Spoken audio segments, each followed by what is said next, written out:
Seorang remaja putri di Palembang, Sumatera Selatan, NS, 19 tahun ini akhirnya berani melaporkan kejahatan seksual yang dilakukan ayah tirinya ke polisi ditemani ibunya. Pada polisi, korban mengaku mengalami kejahatan dari pelaku sejak 4 tahun lalu dan baru berani menceritakan apa yang dialaminya pada ibunya setelah berusaha melarikan diri. Selama ini korban takut menceritakan kejadian tersebut karena diancam akan dibunuh pelaku. Kita ngelapor apa Bu di sini?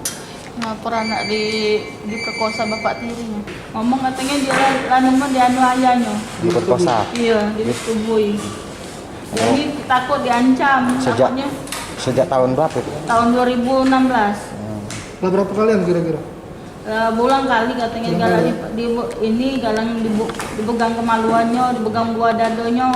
Sampai disetubui ya? Iya. Diancam atau gimana? Diancam kalau kau untuk ibu kau mati, kau juga mati.